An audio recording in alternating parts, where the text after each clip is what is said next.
On the night of October 24th, 1942, the United States military calculated the odds of survival for a machine gun position on a remote ridge in Guadalcanal. They ran the numbers through their tactical tables. They consulted their field manuals. They did the math. One man, one gun, 3,000 enemy soldiers charging uphill in the dark. The math said it was impossible. The gun they'd given him was a 40-year-old relic that the experts called obsolete. The water-cooled Browning M 1917, a beast so heavy it needed 4 men just to move it. A weapon designed for trenches that didn't exist anymore, for a kind of war the world had left behind. But Sergeant John Basilone, a truck driver from New Jersey who barely finished high school, was about to prove every military expert in Washington, D.C. dead wrong. He was going to hold that trigger down until the water boiled away, until the barrel glowed red hot, until the steel itself began to melt in his hands.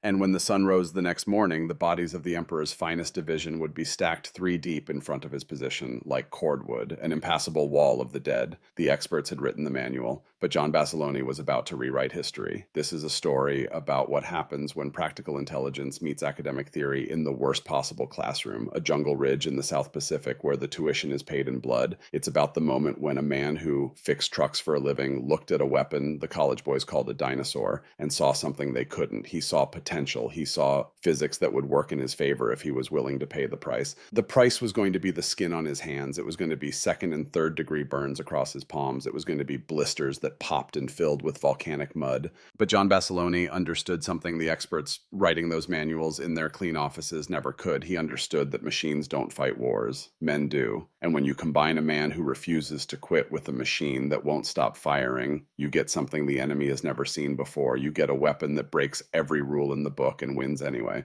Tonight you're going to hear the story they didn't teach in school, the story of Manila John Basilone and the night he turned a piece of obsolete junk into the hammer of God. You're going to learn about a weapon the military wanted to retire, about thermodynamics and ballistics and what happens when steel gets so hot it starts to glow in the dark. But more than that, you're going to see why the greatest generation earned that title. Because when the experts said something couldn't be done, men like John Basilone said, "Watch me." If you or someone in your family served in the Pacific during World War II, I want to hear from you. Drop a comment below and tell me where they were. Guadalcanal, Iwo Jima, Okinawa. Let's honor their service together. And if you're here because you believe that American grit and determination can overcome any obstacle, that the man matters more than the machine, hit that subscribe button. Because we're going deep into the archives to find stories like this, stories about real Americans who refuse to accept impossible odds. Now let's go back to where it all started. To a small town in New Jersey during the Great Depression, to a kid who was about to learn the most important lesson of his life. John Basilone was born on November 4th, 1916 in the industrial town of Raritan, New Jersey. His parents were Italian immigrants. His father, Salvatore, worked as a tailor. His mother, Dora, died when John was young. This was the tail end of the Great Depression. Money wasn't just tight, it was non-existent. The Basilone family lived in a neighborhood where you learned to fix things because buying new wasn't an option. If your shoes wore out, you didn't go to the store. You learned to resolve them yourself. If the family car broke down and it broke down a lot, you didn't call a mechanic, you figured it out.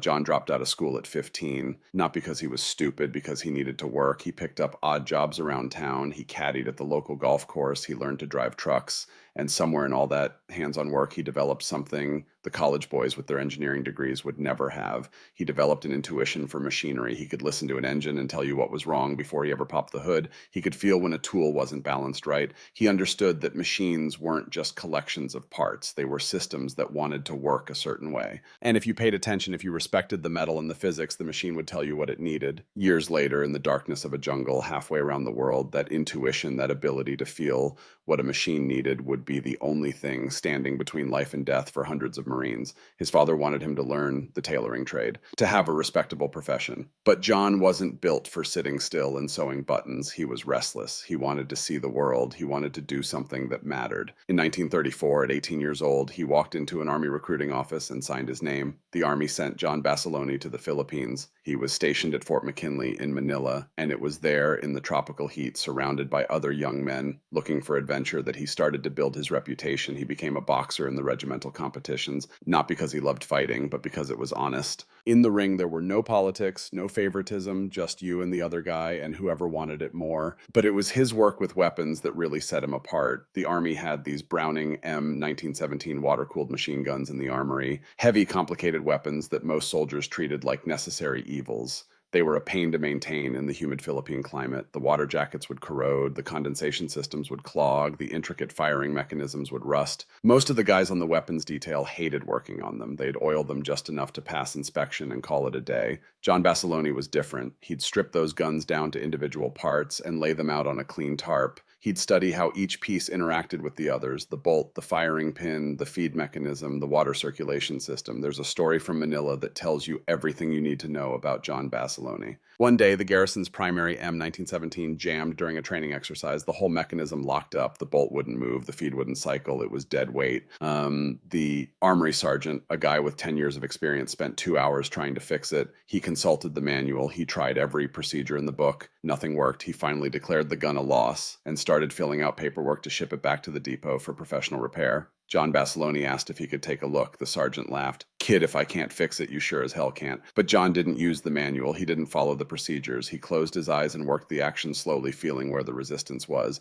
He could sense that the bolt was catching on something, not jammed by force, caught by misalignment. He pulled one pin, shifted one component a fraction of an inch, reassembled the weapon. The gun fired perfectly. The sergeant asked him how he knew what to do. John shrugged. "I didn't think about it. I just felt where it wanted to go." That's the difference between someone who reads about machines and someone who understands them. John Basilone didn't read diagrams. He didn't memorize specifications. He felt how machines wanted to work. And that intuition, that mechanical empathy was going to save his life and the lives of hundreds of other men.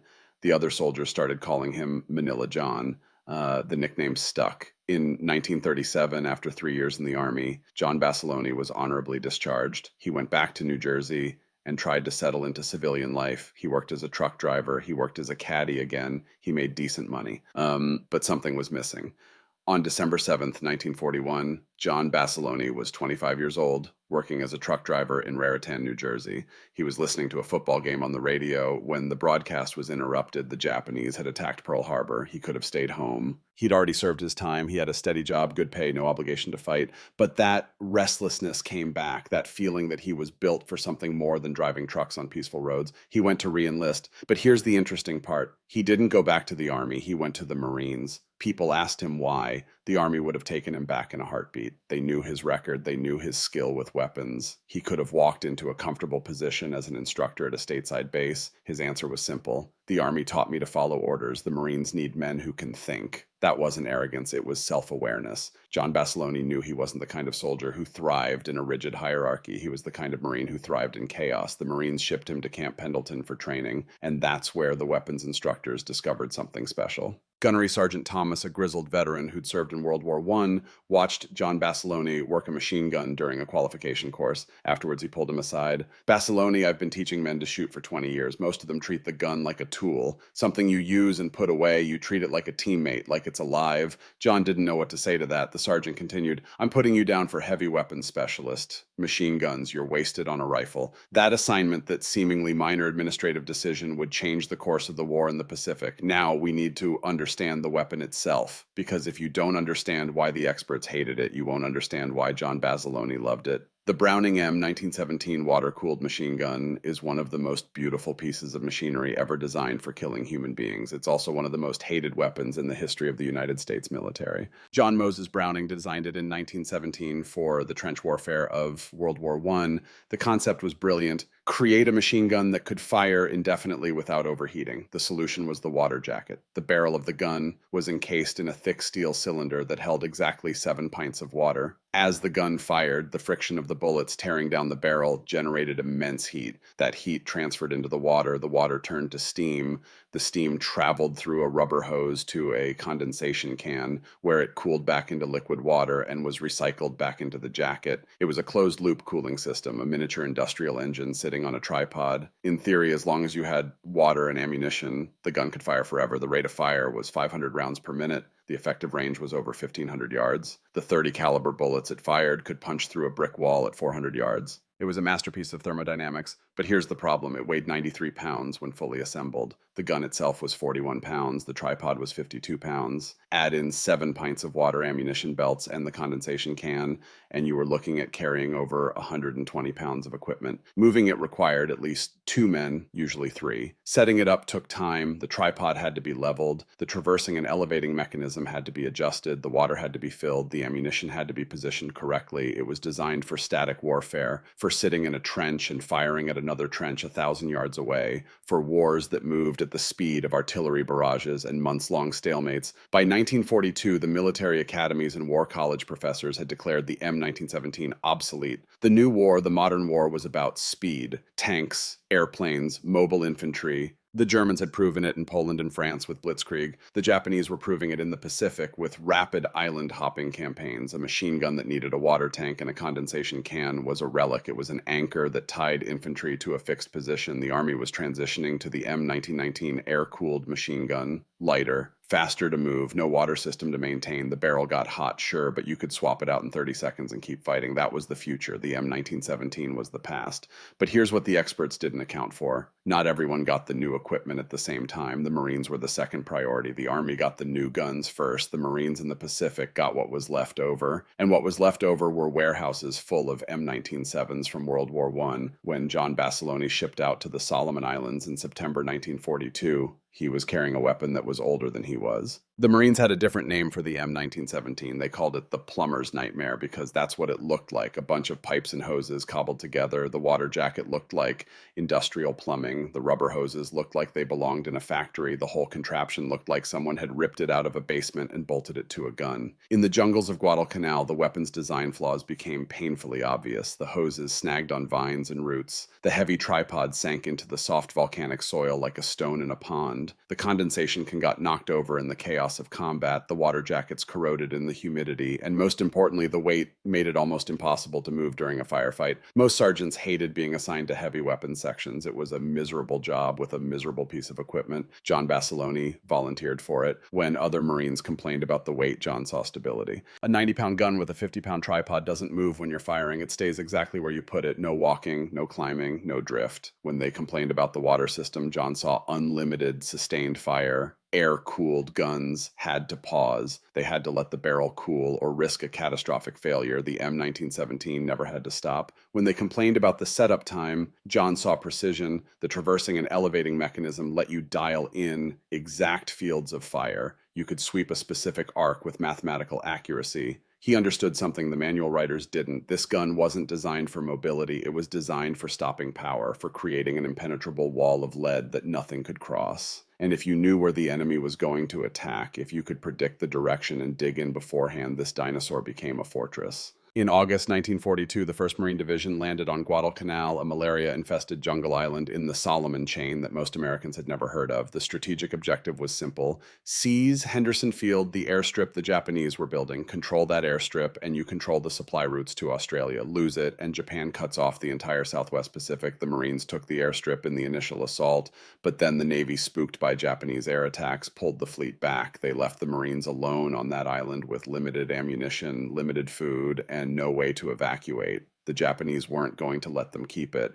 Throughout September and October, they poured reinforcements onto the island. The Imperial Army's Sendai Division, 3,000 battle-hardened veterans who'd fought in China, the Emperor's Hammer. Their mission was simple: take back Henderson Field, kill every Marine on the island. The Marines dug in along a perimeter they called the Ridge, a series of muddy, disease-infested positions carved out of the jungle. They were starving. They were sick. Half of them were shaking with malaria. Their feet were rotting from jungle rot, a fungal infection that turned skin into weeping, bloody hamburger meat. But they had one advantage. They knew where the Japanese were going to attack. The terrain funneled any assault toward specific positions along the ridge. If the Marines could hold those positions, they could hold the airfield. Let me paint you a picture of what it was like on that ridge in October 1942. The rain fell constantly, not gentle rain, violent tropical downpours that turned the ground into a slick volcanic mud that got into everything. Your weapon, your food, your wounds. The Marines were down to one meal a day. captured Japanese rice mixed with whatever they could scrounge. Half the bags had worms in them. You ate it anyway. At night, you could hear your buddy's teeth chattering from malaria chills. The sound carried over the rain, a rattling, desperate sound that told you the disease was eating them alive from the inside. You couldn't sleep, partly because of the mosquitoes, partly because of the jungle noises, branches cracking, animals, screaming sounds that might be enemy infiltrators or might be wild pigs. But mostly you couldn't sleep because you knew they were coming, the Japanese 2nd Division, thousands of them, moving through the jungle in the dark. And when they came, they weren't going to stop. They weren't going to take cover or retreat. They were going to run straight at you, screaming bayonets fixed, willing to die if it meant they could get close enough to use their blades. The Japanese had a word for it. Bonsai, a charge that combined spiritual fervor with tactical brutality. The philosophy was simple. The warrior spirit can overcome superior firepower. If you're willing to accept death to embrace it, you can break any defensive line. The tactic was to throw so many men at a position that the defenders couldn't kill them all. The first wave would absorb the bullets. The second wave would get closer. The third wave would reach the trenches. It was a human tsunami. And against rifle companies with limited ammunition, it often worked. But against a properly positioned machine gun with a soldier who understood how to use it, that was a different equation. John Basilone arrived on Guadalcanal in September as a sergeant in charge of 2 machine gun sections. He'd been promoted based on his expertise with heavy weapons. He was assigned to a stretch of the ridge where intelligence suggested the Japanese would concentrate their assault. 2 M1917 positions separated by about 30 yards of dense jungle. If both guns failed, the entire line would collapse. For 3 days before the October 24th attack, John Basilone did something that other sergeants thought was crazy. He became obsessed with his weapons, maniacally obsessed. He stripped them down completely, every bolt, every spring, every pin, and cleaned them in the dark with a toothbrush. He oiled every moving surface until the metal gleamed. He tested the water flow through the jackets a dozen times. He positioned and repositioned the tripods to get the exact angles he wanted. Other Marines asked him why he was bothering. The guns worked fine. They'd passed inspection. His answer was simple. Inspection standards are for peacetime. War standards are different. He knew something the others didn't. He knew that Guadalcanal's volcanic mud was like grinding paste. 1 grain of sand in the wrong place and the gun would jam. And if the gun jammed during a bonsai charge, the 30-yard gap between his 2 positions would become a highway for 3,000 screaming enemy soldiers. So he prepared, he cleaned, he tested, he memorized every inch of those weapons until he could operate them blindfolded. He was preparing for a night when the manual wouldn't matter, when all the expert opinions and tactical doctrine would evaporate in the face of reality. He was preparing to survive. October 24th, 1942. The afternoon before the attack. John Basilone positioned his 2 gun teams along the ridge. The primary position was a muddy hole about 3 feet deep, just large enough for the gun and 2 men. The secondary position was 30 yards to the right, covering a gap in the jungle where the vegetation thinned out. He set up interlocking fields of fire. If the enemy gets past one gun, the other gun can shoot them from the side. No matter which direction they attacked from, they'd be walking into a crossfire. The tripods were dug deep into the mud, as deep as the volcanic soil would allow. Not ideal, but it would have to do. The water jackets were filled to the 7-pint mark exactly. The ammunition belts were laid out on canvas to keep them out of the mud. The condensation cans were positioned carefully so they wouldn't tip over. Everything was ready. Textbook perfect. His primary gun crew consisted of 3 Marines. Private First Class Robert Powell was the loader, 19 years old, farm kid from Iowa.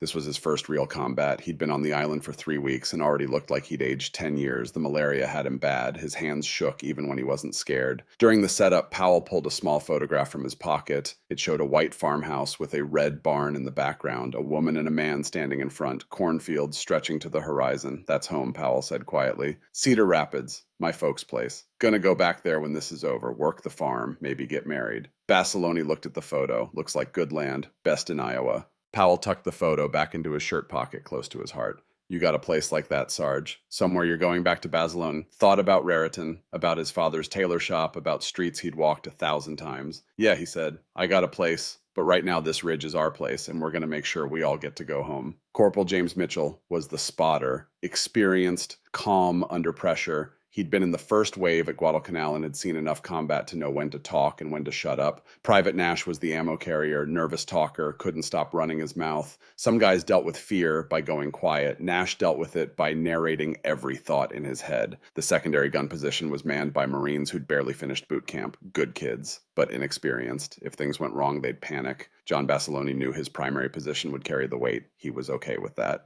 As the sun started to set, Basiloni sat in the mud next to his gun. He ran his hand over the water jacket. The steel was cool and smooth. The weapon was ready. He thought about Raritan, about his father's tailor shop, about the simple life he could have had if he'd stayed home and learned to sew buttons onto suits. He thought about Manila, about the boxing matches and the other soldiers who'd taught him that fighting wasn't about size or strength. It was about refusing to quit, about lasting one more round than the other guy thought you could. He looked at Private Powell, who was staring into the jungle with wide, terrified eyes. Basiloni winked at him. "Kid, tonight you're going to learn why they pay us extra." Powell tried to smile. Failed. "Sergeant, what do we do if they break through?" "They won't. But if they do, they won't because we won't let them." Simple as that. Mitchell, checking the ammunition belts one more time, spoke up without looking at Basiloni. "He's asking the right question, Sarge. What's the fallback plan?" Basiloni looked at his spotter.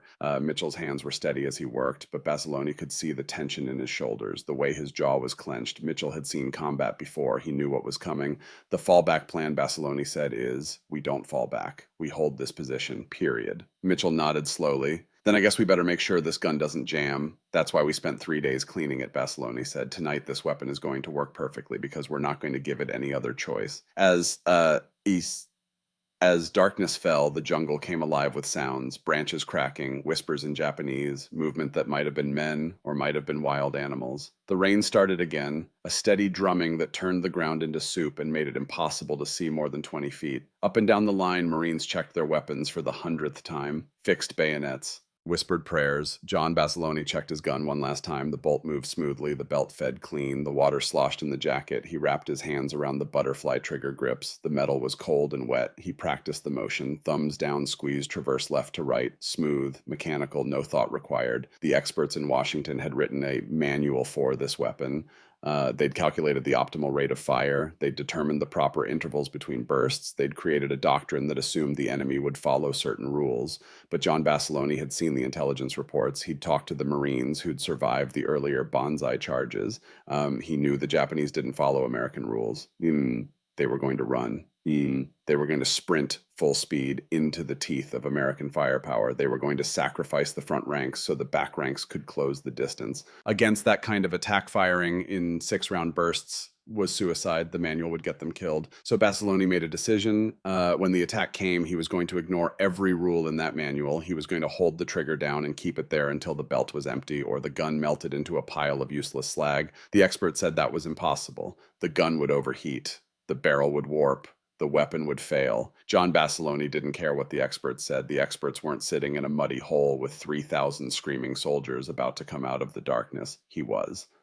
At 9 o'clock, the wind shifted. It was a small thing, the kind of detail you might not notice if you weren't paying attention. But John Basiloni noticed. The breeze that had been blowing from the American lines toward the jungle reversed. Now it was blowing from the jungle toward the Marines, and it carried a smell. Chili powder, sweat, rice. The Japanese soldiers had eaten a final meal before the attack, a traditional pre-battle ritual, spicy rice to warm their bodies and steel their spirits for the charge. That smell, that mixture of spices and perspiration, was the smell of 3,000 men preparing to die. At first it was just a murmur, a low rumble like distant thunder. Then it grew, voices chanting in unison, thousands of throats shouting the same word over and over, Banzai, Banzai, Banzai. It wasn't just sound, it was pressure. It was a physical force that bypassed your logical brain and went straight to your animal stem. It was the sound of inevitable death rushing toward you. A flare popped overhead. The green phosphorescent light bathed the ridge in a sickly glow, and there they were. The jungle floor was moving. The carpet of vegetation was rolling uphill like a living thing, except it wasn't vegetation. It was men. Hundreds of men. Thousands of men. They were shoulder to shoulder, bayonets fixed, screaming, running at full sprint straight up the hill toward the American positions. No tactics, no cover, no fire and maneuver, just a human wave that didn't care about bullets because bullets only killed individuals, and there were so many individuals that the math didn't matter anymore. John Basiloni looked at that wave. He looked at his gun.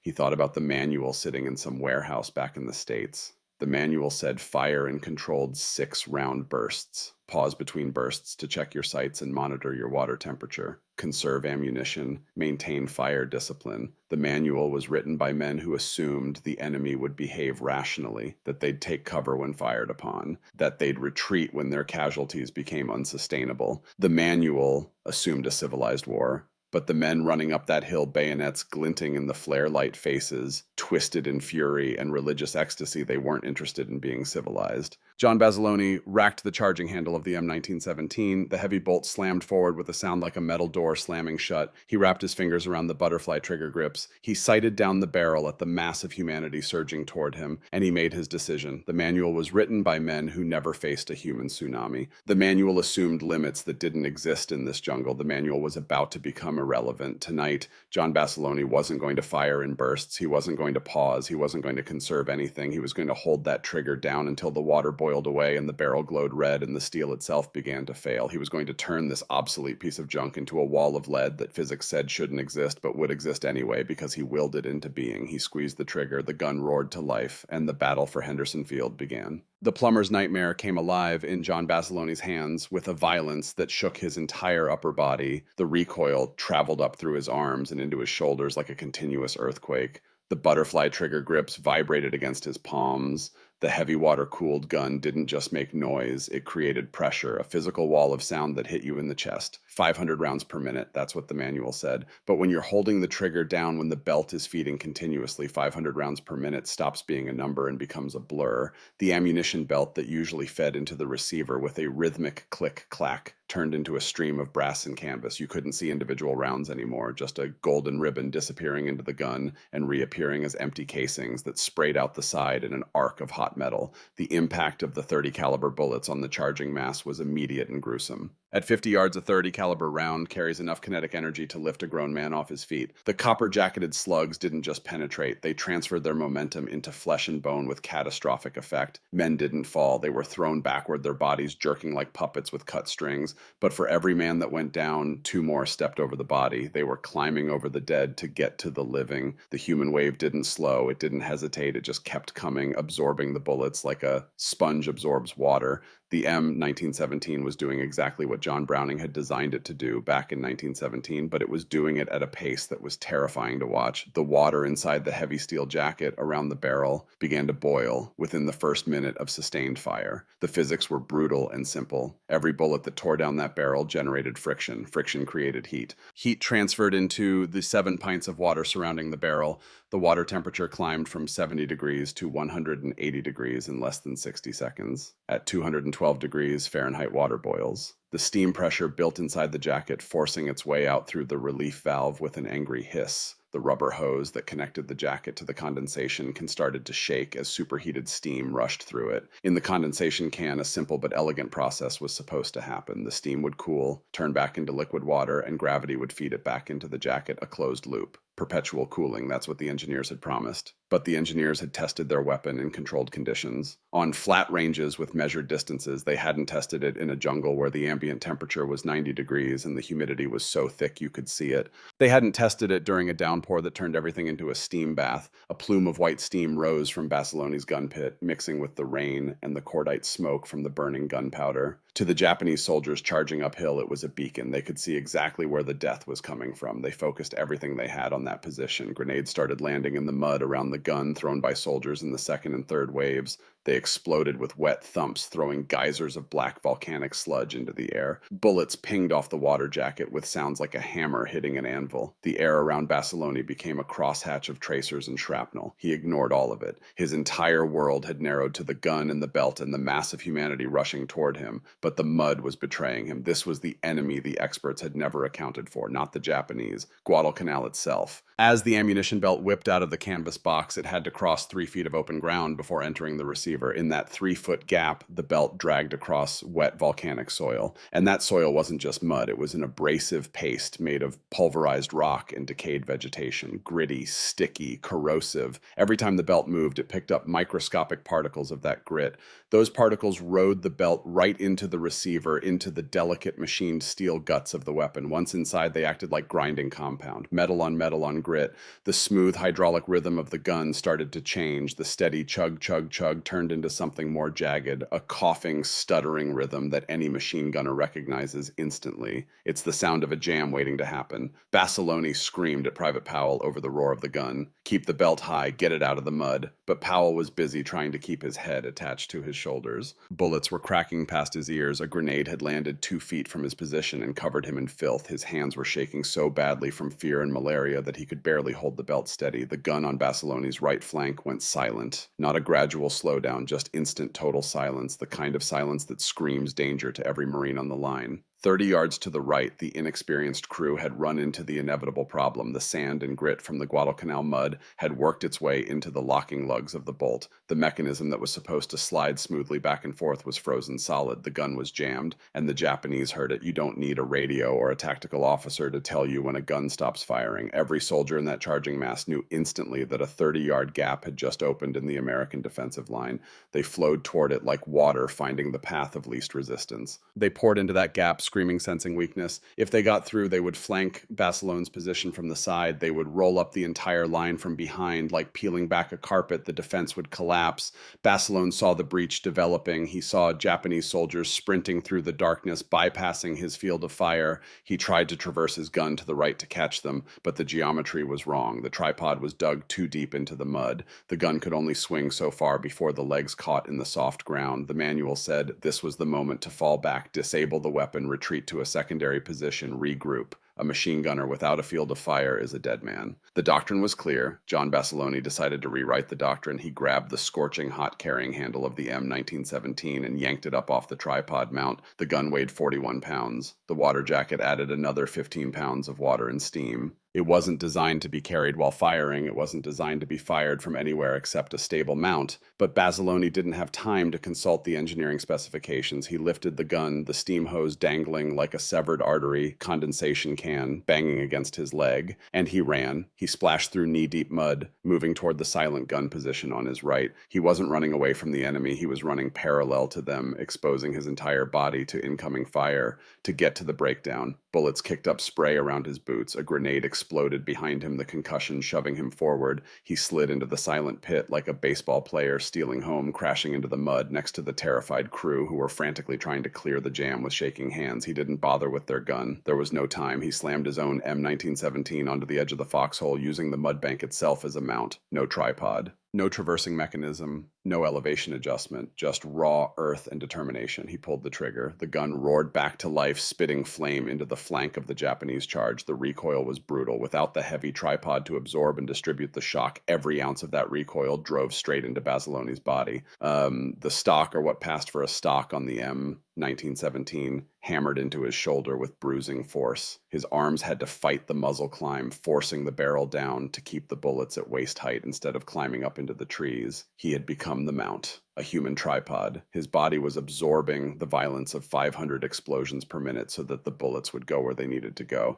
The Japanese soldiers who had rushed into the gap, expecting a clear path to the American rear, were caught in the open. The stream of fire that appeared from an unexpected angle cut through them like a scythe through wheat. Bodies spun and fell. The charge broke apart, men diving for cover that didn't exist. Basilone swept the gun back and forth, hosing the area with controlled rage. The steam from the water jacket was hissing right next to his ear, hot and loud enough to hurt. The barrel was getting hotter. The water was boiling off faster now because the steam hose had been disconnected when he ripped the gun off the tripod. The closed loop system was broken. The steam had nowhere to go except out into the wet jungle air. The metal of the water jacket, which was supposed to stay cool enough to touch, began to radiate heat like a wood stove. Basilone could feel it through his shirt, a searing warmth that was rapidly becoming painful. His left arm, wrapped around the jacket to hold the gun steady, was getting the worst of it. The heat was baking the skin on his forearm through the wet fabric. It hurt, but it was a distant problem. The immediate problem was the 1,000 men trying to kill him. The belt snapped empty.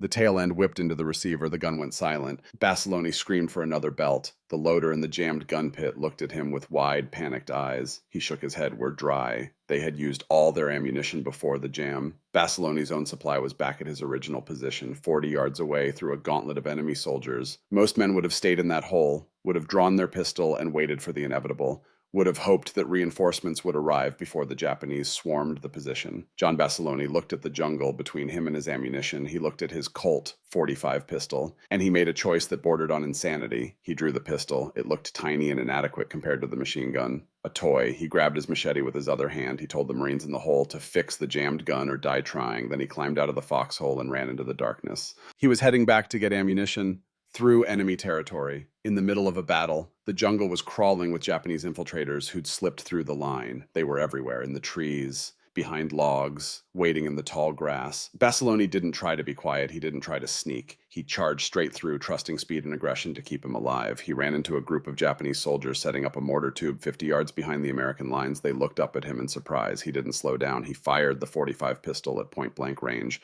The heavy slugs, twice the diameter of rifle rounds, had stopping power that bordered on supernatural. Men went down like their strings had been cut. When the pistol's 7-round magazine ran dry with a metallic click, Basilone didn't stop to reload. He swung the machete. What happened next wasn't clean. It wasn't heroic. It was ugly, desperate, close-quarters butchery.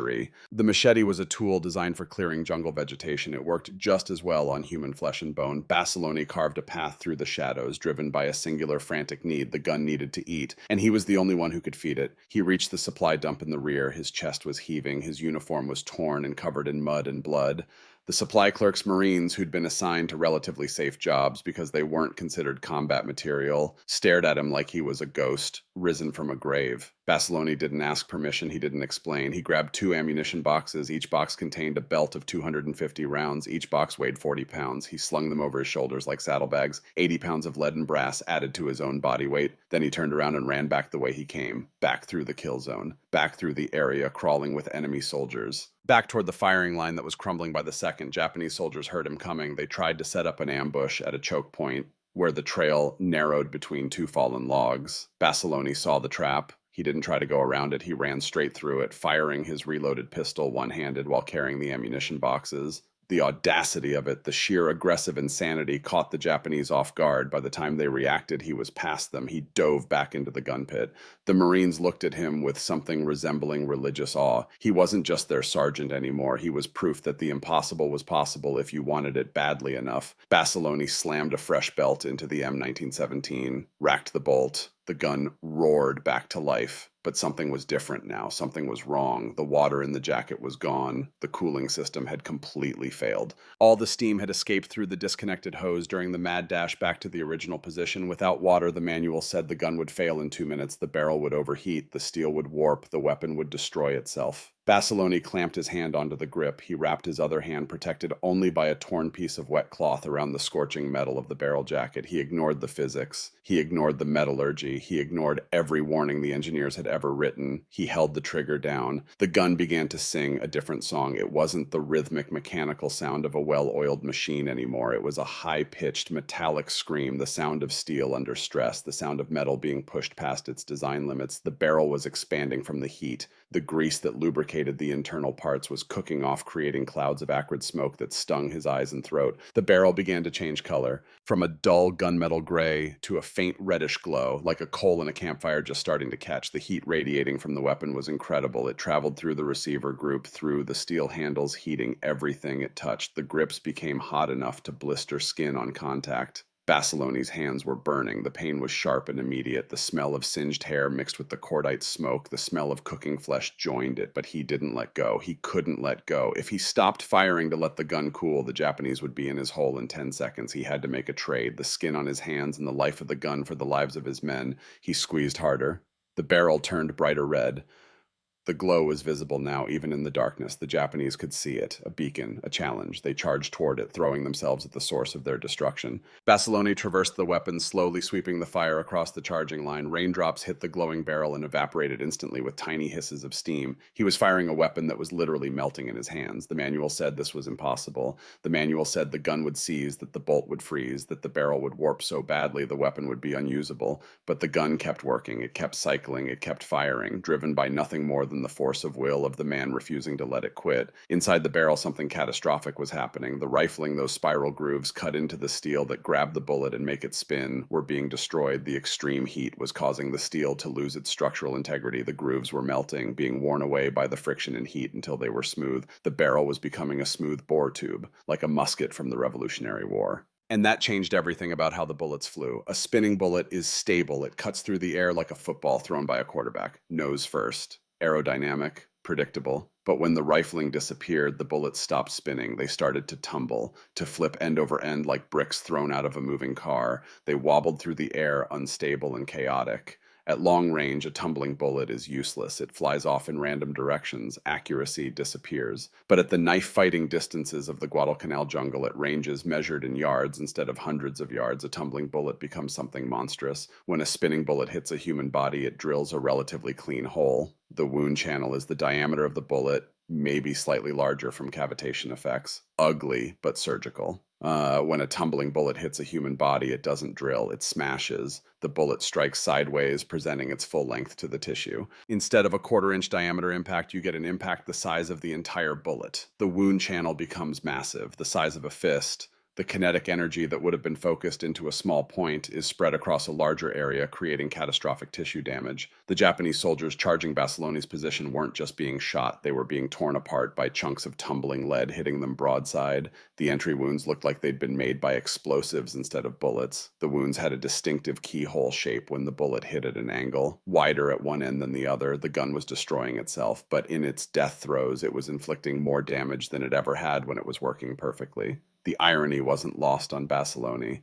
The experts had built a perfect machine, but the broken version was deadlier. He was fighting the weapon now as much as he was fighting the enemy. The heat from the receiver was intense enough to cook meat. His hands were turning black from carbon red, from burns, white from blisters. He could smell his own flesh cooking against the metal. Every time he touched the gun, it burned him. But the adrenaline flooding his system acted like anesthesia. The pain was there, but it was distant, muffled. His conscious mind had shut down. The reptilian brain had taken over. Feed the gun, kill the enemy, survive. The bodies in front of the position were piling up. This is something they don't show you in movies. In a real human wave attack, the dead don't disappear. They stack up. They create obstacles. The Japanese were pressing forward with such fanatical intensity that the corpses were forming a physical wall. The mound grew 2 feet high, then 3. It began to block Basiloni's line of fire. He couldn't shoot the men in the back of the wave because the men in the front were already dead and in the way. He had to stand up. Had to expose his upper body above the rim of the foxhole just to get the muzzle of the gun over the rampart of corpses. He was firing down into the next wave. The tracers sparked off the helmets of the fallen, ricocheting wildly into the jungle canopy. It was a landscape built entirely of mud and death. In the chaos and the darkness and the endless stream of violence, something happened that would stay with John Basiloni for the rest of his life. A Japanese soldier fell at the edge of the corpse wall, not immediately dead, wounded, unable to move. In the flickering light of a flare, Basiloni saw the man's hand reach into his tunic, pull out a small photograph. The photograph fluttered to the ground, face up. Even from 10 feet away, even in the terrible light, Basiloni could see what it was. A family, a woman, 2 small children, the same kind of photograph that Private Powell carried of his farm in Iowa. The wounded soldier looked at the photograph, then looked up at Basiloni.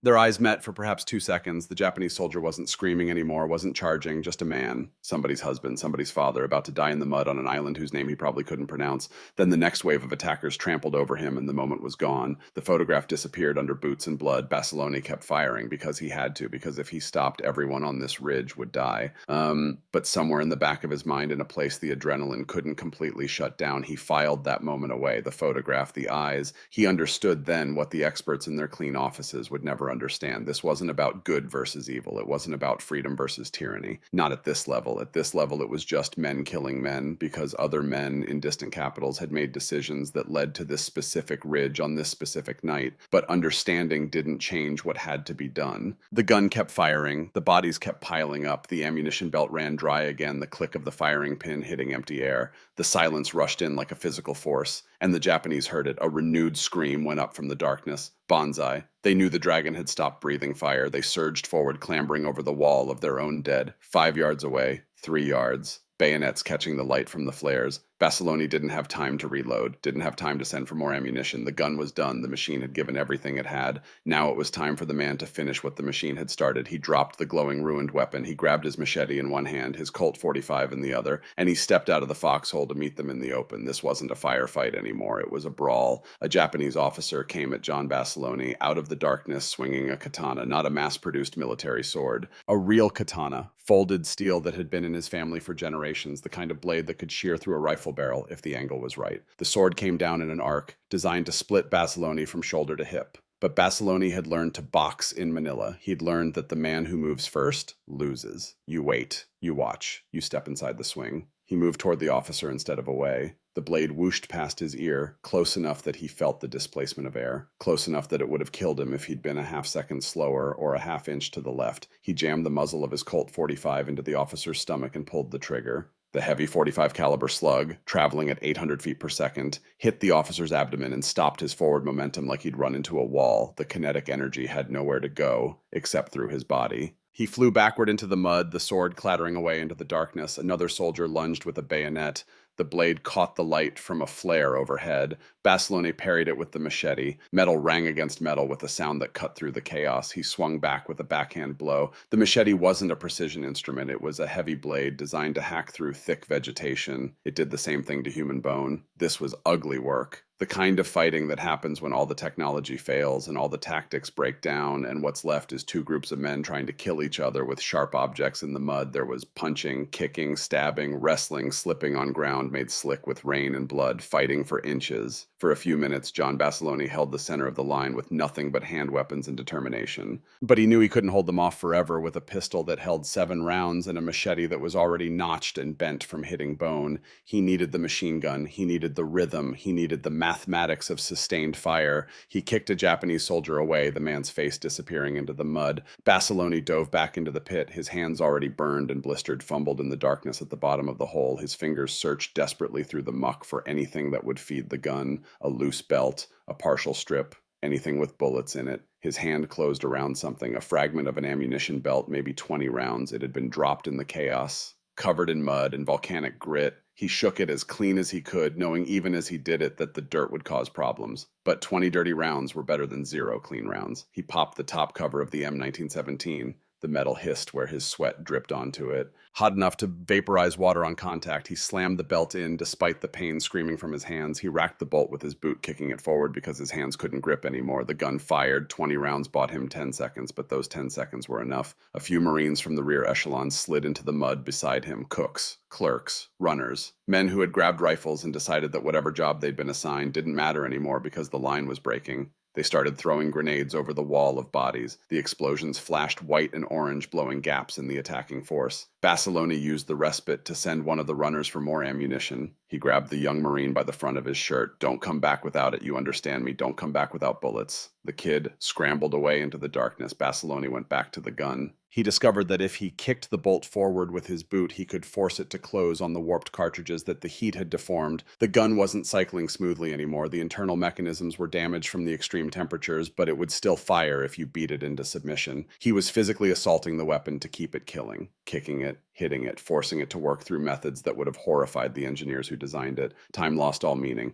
The concept of minutes and hours dissolved into one long continuous scream of violence. It could have been 20 minutes or 2 hours. It all felt the same. Load, fire, kick the bolt, fire again, duck the grenades, fire. The barrel continued to glow. Cherry red now, so hot that the steel was beginning to soften. Gravity started to pull the unsupported muzzle downward, creating a droop that the engineers would have said made the weapon inaccurate and dangerous. But the droop created an accidental advantage. It forced the bullets to impact the ground 10 feet in front of the gun instead of traveling parallel to the earth. The rounds hit the volcanic rock and shattered. They skipped up into the enemy like stones skipping on water. The fragments created a shotgun effect, shrapnel of lead and stone tearing into legs and lower bodies.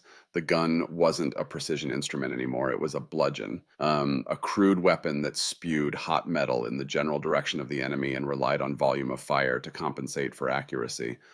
Around 4 in the morning, the attacks began to change. The organized waves stopped. The coordinated charges fell apart. What replaced them were sporadic, desperate rushes by small groups of men who knew they were already dead. They weren't trying to take the airfield anymore. They were trying to die with honor, trying to take at least one American with them. The Sendai Division was breaking. They had thrown their best men at this position, at this one muddy hole with one stubborn sergeant and one obsolete gun, and the position had held. The human wave had crashed against the immovable object and shattered into foam. Basiloni was sitting in a pile of spent brass casings that came up to his waist. The amount of ammunition he'd fired was staggering, thousands of rounds. The empty shells had piled so high he had to dig his feet down through them to find purchase on the mud below. The condensation can that was supposed to recycle the steam had been shot to pieces hours ago. The rubber hose was shredded, the water jacket was dented and pierced in a dozen places by bullets and shrapnel. The gun was a wreck, but it was still firing. During a brief lull, Basiloni looked down at his hands in the flickering light of a flare. They didn't look like hands anymore. They looked like foreign objects, black with carbon from the powder, red with blood.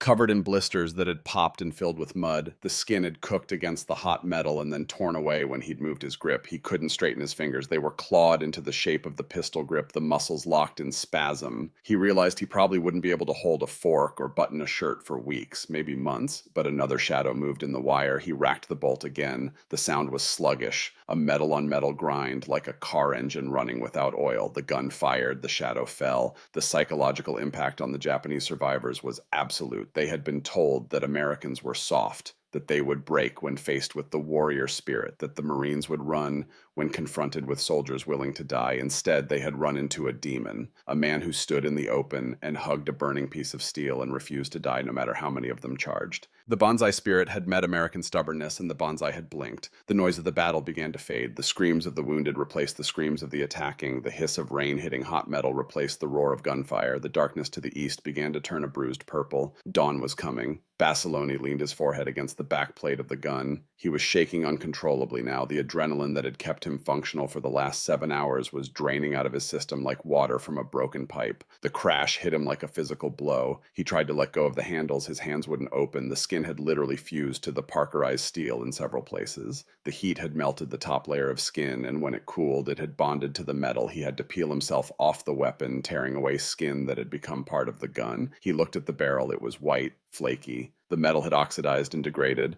The rifling was completely gone. The water jacket was a ruin of dents and holes. It would never fire again. It was scrap metal, junk that would be thrown in a parts bin and forgotten. But as the first gray light of dawn started to filter through the trees, revealing the full scope of the carnage in front of his position, Basiloni knew it was the most beautiful piece of junk he had ever seen. The line had held. Henderson Field was safe, and the experts who said the gun was too heavy, too slow, too obsolete to save a mobile defense were about to wake up to a world where they were wrong. The sun that rose over Guadalcanal on the morning of October 25th, 1942, didn't look like a symbol of hope. It looked like a spotlight turning on in a slaughterhouse. The rain had finally stopped. The air was thick with steam rising from the hot ground. The smell was overwhelming, sweet and sickening, the smell of death on an industrial scale. The silence on the ridge was absolute. Not the peaceful silence of a morning in the country, the stunned, ringing silence that follows a catastrophe, like the moment after a car crash when your ears are still recovering from the impact. Sergeant John Basiloni sat in the mud at the bottom of his foxhole, staring at his boots. His hands were wrapped in dirty rags, throbbing with a pulse that felt like someone hitting his fingertips with a hammer. He was covered in a layer of black carbon oil and blood that had baked into his skin like a second hide. He looked less like a human being and more like a statue carved from volcanic ash. Private Powell was alive, curled in the corner of the foxhole, shaking, not from fear anymore, from exhaustion, from the realization that he'd survived something that should have killed him. Corporal Mitchell sat with his back against the mudbank, staring at nothing. His hands, which had been so steady during the fight, were trembling now. Sarge Powell said quietly.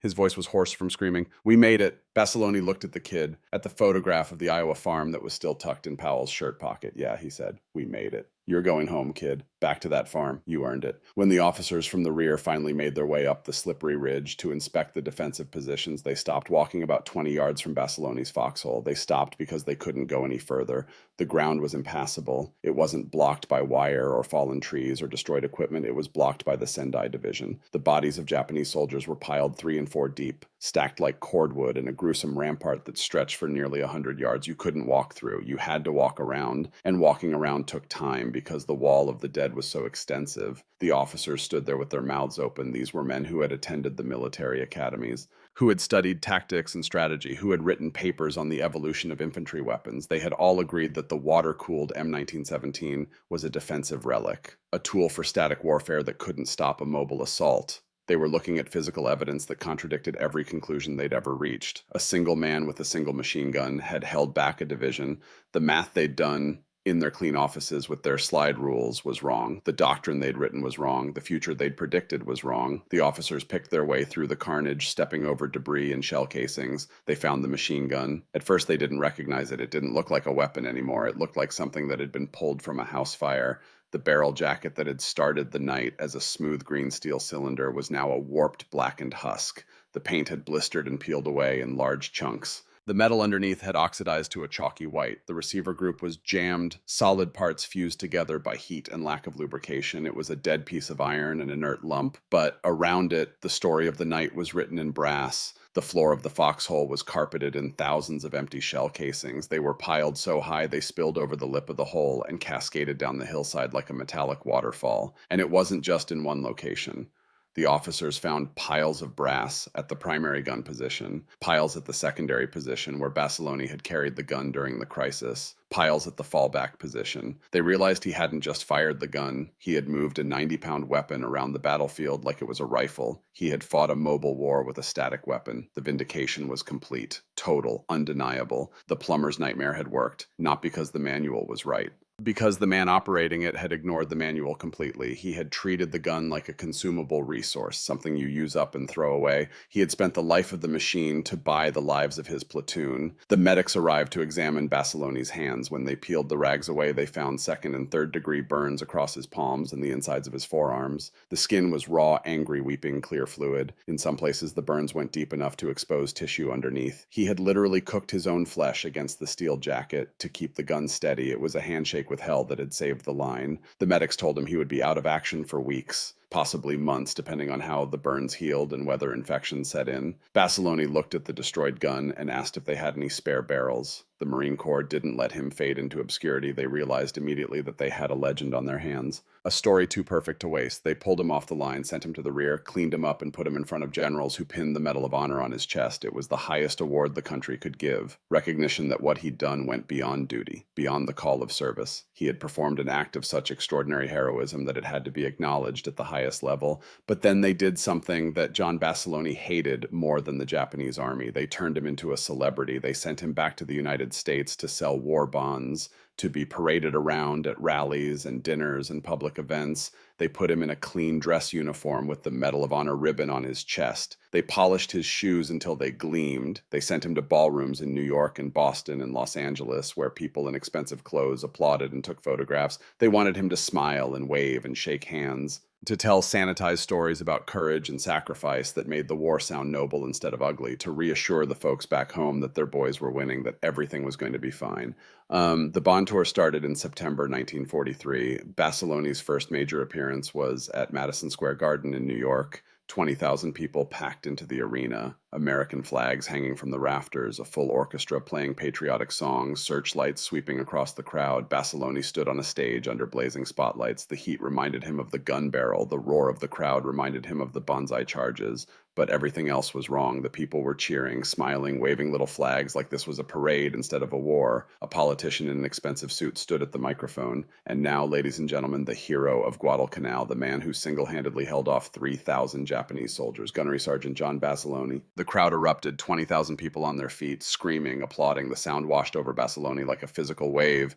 He stepped to the microphone, his hands still bandaged, gripped the sides of the podium. The politician leaned in, speaking into Basiloni's ear, but loud enough for the microphones to catch. Tell them about the heroism, Sergeant. Tell them how you saved Henderson Field. Basiloni looked out at the crowd, saw faces shining with excitement, saw women crying, saw men saluting. In the third row, he saw a group of women wearing gold star pins, mothers who had lost sons in the war. One of them was looking directly at him. She wasn't smiling, her eyes were hollow. She'd come here hoping to understand, hoping to find meaning in her son's death. And the Marine Corps had sent John Basiloni to give her that meaning in a neat package wrapped in a flag. He spoke into the microphone. There was no heroism, he said, just survival. The crowd went quiet, confused. The politician's smile froze. Basiloni continued, the men who didn't come home, They're the heroes, the ones still fighting. They're the heroes. I'm just the one who got lucky. That wasn't what they wanted to hear. The speech was supposed to inspire people to buy bonds, to feel good about the war effort. Basiloni had just told them the truth instead. The politicians salvaged the event. They thanked Basiloni profusely, ushered him off stage, brought up a Hollywood actress to sing the national anthem. The crowd forgot about the awkward moment and went back to cheering. Backstage, a Marine Corps public affairs officer pulled Basiloni aside. "Sergeant, you need to understand what we're doing here. These bonds fund the war. They buy planes and ships and ammunition for the boys still fighting. You need to give them hope,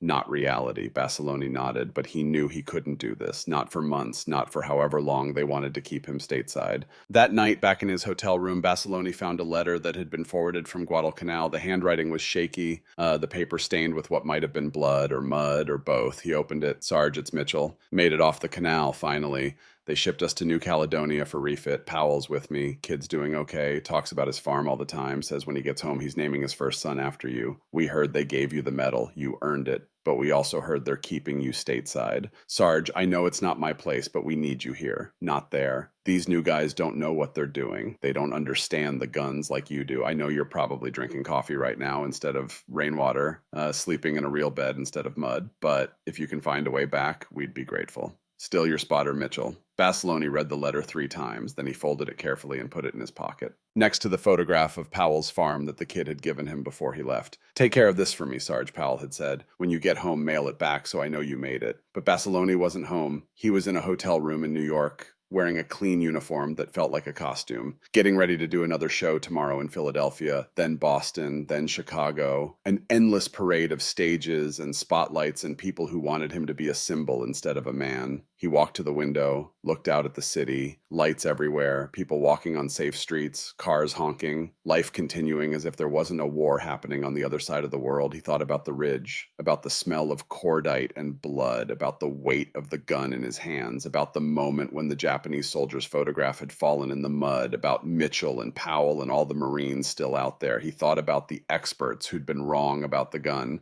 and he realized that the politicians were wrong too. They thought they could keep him here, use him as a recruiting poster, a symbol of victory to inspire the home front. But John Basiloni had never been good at being what other people wanted him to be. The next morning, he went to Marine Corps headquarters in Washington, D.C. He requested a meeting with the personnel office. They made him wait 3 hours. When he finally got in, a colonel sat behind a polished desk looking at Basiloni's file. "Sergeant Basiloni," the colonel said, "you're doing important work. The bond tours have raised over $1 million. That's ammunition, that's equipment, that's support for the men overseas. I want to go back," Basiloni said. The colonel smiled. "I understand. Many men feel that way, but you've done your part. You've earned the right to serve out the war in safety. With respect, sir, I didn't earn anything. I got lucky one night. There are better Marines than me still fighting." The colonel's smile faded. "Sergeant, that's not how the Marine Corps sees it. You're more valuable here than you would be in combat. Then the Marine Corps is wrong, sir." The colonel stood up. "The meeting's over, Sergeant. You have a bond rally in Philadelphia tomorrow. Don't be late." Basiloni left the office, but he didn't give up. He started writing letters to commanders, to generals, to anyone who would listen. He made himself a nuisance, showed up at offices unannounced, refused to cooperate with the bond tour schedule. The breaking point came in April 1944. Basiloni was supposed to appear at a war bond rally in Hollywood. There was talk of a movie deal, of having him portrayed in a film about Guadalcanal. He didn't show up. Instead, he went back to Marine Corps headquarters. A general finally agreed to see him, not because he wanted to, because Basiloni had become enough of a problem that ignoring him was harder than dealing with him. The general was blunt. "Basilone, you're throwing away a safe life. You could sit out the war in comfort, get married, start a family, be alive when this is all over." Basiloni met his eyes. "I never wanted a safe life, sir. I wanted a true one. You understand that if we send you back, the odds are you won't survive. The Pacific is getting worse, not better." "I understand, sir." "Then you're a fool," maybe Basiloni said. "But I'm a fool who knows where he belongs, and it's not on a stage in Hollywood." The general studied him for a long moment, then he picked up a pen and signed a transfer order. "You're going back to the Fleet Marine Force. Don't make me regret this," Basiloni saluted. "Thank you, sir." As he turned to leave, the general spoke again. "Basiloni, why, really? Why go back?" Basiloni thought about Mitchell's letter, about Powell's photograph, about the men who were still out there fighting while he was eating steak dinners and signing autographs. "Because they're still there, sir. And while they're there, so am I." In July 1944, Gunnery Sergeant John Basiloni shipped out to the Pacific, not to Guadalcanal. That campaign was over. The island was secure. Now the war had moved north, toward Japan itself. He was assigned to the 5th Marine Division. They were training for an invasion. The target was classified, but everyone knew it would be big. bigger than Guadalcanal, bigger than anything they'd done before. Basiloni threw himself into training the new Marines, teaching them about machine guns, about fire discipline, about the difference between what the manual says and what works in combat. He met a woman, a Marine sergeant named Lena Riggi. She worked in the motor pool. She didn't care about the Medal of Honor or the Bond tours. She just knew him as John, the guy who was good with engines and told terrible jokes. They got married in July. They had 10 days together before Basiloni shipped out. The night before he left, Lena asked him why he'd come back. Everyone said you were safe, you could have stayed home. Basiloni thought about how to explain it. About duty and loyalty and the men who didn't have a choice. I belong with them, he finally said. With the Marines who are still fighting. That's where I've always belonged. You know you might not come back. I know. She kissed him, then come back anyway. In February 1945, Gunnery Sergeant John Basiloni landed on the black volcanic sands of Iwo Jima. The war had changed since Guadalcanal. The weapons were newer, the tactics more sophisticated. The enemy was dug into a network of caves and tunnels instead of charging across open ground. But the job was the same. Take ground, hold ground, move forward. He wasn't carrying a water-cooled M1917 this time. He was carrying one of the newer air-cooled guns the experts had promised would replace the dinosaur. Lighter, more mobile, better suited to modern war. But the spirit was the same. John Basiloni led his machine gun section off the landing craft and into the heaviest fire of the Pacific campaign. He was aggressive, loud, visible. He moved toward the enemy instead of away. He guided a tank through a minefield, running ahead of it to mark safe paths while bullets kicked up sand around his boots. He destroyed pillboxes with grenades and rifle fire. He did the work of 10 men.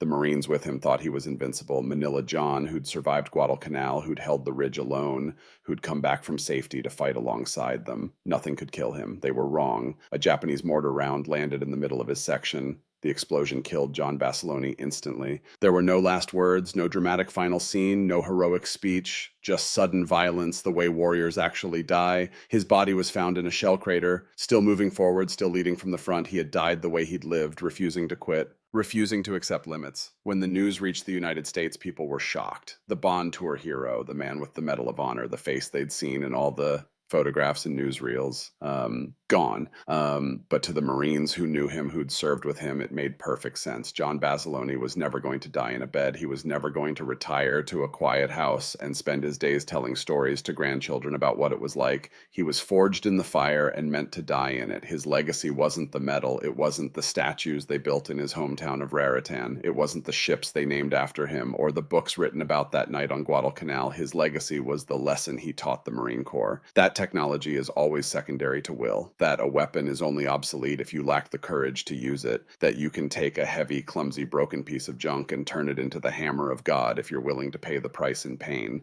The M1917 was eventually retired, replaced by the M60 and later the M240, lighter guns with quick change barrels and modern ergonomics. The days of water jackets and condensation hoses are gone. You won't see a plumber's nightmare on a modern battlefield. But if you look closely at how the Marine Corps trains its machine gunners, you'll see the ghost of John Basiloni. When they teach a young Marine to clear a jam in 3 seconds, they're teaching him the Basiloni way. When they teach him to maintain his sector, even when the world is ending, they're channeling the spirit of that ridge. When they teach him that the mission matters more than the manual, they're passing down a truth that was written in blood and steel on October 24th, 1942. The experts eventually admitted they'd been wrong, not publicly, not in any official document, but in the quiet conversations between officers, in the lessons learned reports that circulated after Guadalcanal, the truth emerged. The weapon hadn't failed, the doctrine had failed. They'd built a perfect machine and then written rules that prevented it from being used to its full potential. It took a truck driver from New Jersey to show them what the gun could really do when you stopped treating it like a delicate instrument and started treating it like a weapon of war. When you stopped caring about preserving the machine and started caring about winning the fight. Don't remember John Basiloni as a photograph, not as a black and white image of a young man in a uniform smiling at a camera, not as a name on a ship or a statue in a park. Remember the mud, remember the smell of burning skin, remember the steam rising from a glowing barrel in the rain. Remember the moment when a man looked at a failing machine and decided to become the machine himself. Remember the trade he made, his hands for their lives, the gun's future for the platoon's survival, his safety for their chance to go home. Remember that wars aren't won by the weapons with the best specifications on paper. They're won by the people who refuse to let go of the trigger, by the ones who understand that courage isn't the absence of fear. It's the decision to keep fighting when every rational calculation says you should quit. John Basiloni held that trigger until the barrel melted, until his hands cooked, until the physics said the gun couldn't possibly keep working, and then he held it a little longer because the math said one man couldn't stop 3,000 soldiers, and John Basilone decided to prove the math wrong. The only thing that stops a Marine machine gunner is the end of the belt or the end of his life. Manila John Basilone proved which one comes first every single time.